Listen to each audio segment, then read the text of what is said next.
नमो नारायण। सम्पूर्ण श्रद्धालु भक्तजनहरूमा मेरो नमन छ।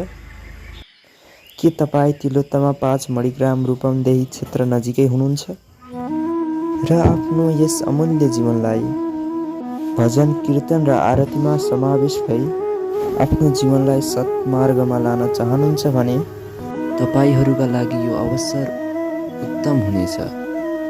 किनभने यस सरस्वती पञ्चायतन मन्दिरमा विश्व शान्तिका लागि रात्रिकालीन आरती गरिँदै आएको छ।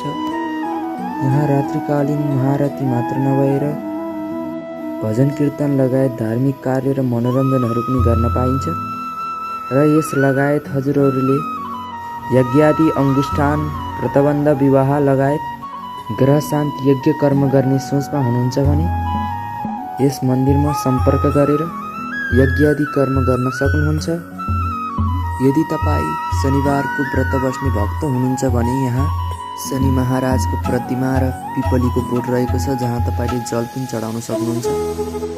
त्यसै गरी यहाँ हनुमानजीको पनि प्रतिमा रहेको छ र मङ्गलबारको दिन हनुमानको दर्शन पूजा अर्चना गर्ने अवसर पनि प्राप्त हुनेछ हजुरहरूलाई। ओम हनुमते नमः। यसै गरी नन्दीश्वर महाराजको दर्शन गरेर यहाँ शिवजीको दर्शन पनि गर्न पाउनुहुनेछ। यसै गरी यहाँ 108वटा शिवलिङ्ग पनि रहेको छ र यहाँ विघ्नहर्ता गणेशजीको प्रतिमा पनि रहेको छ। यसै गरी सरस्वती मन्दिरतर्फ महाकाली, महालक्ष्मी, महासरस्वती, प्राङ्गा, दुर्गा देवी लगायत सम्पूर्ण देवदेवताहरूको प्रतिमा पनि रहेको छ। यदि तपाईँलाई समय मिल्छ भने यस मन्दिरमा अवलोकन र पूजा आदि कर्म गर्न आउनुहोला अवश्य र कमेन्टमा सरस्वती नमः भन्न नबिर्सनुहोला।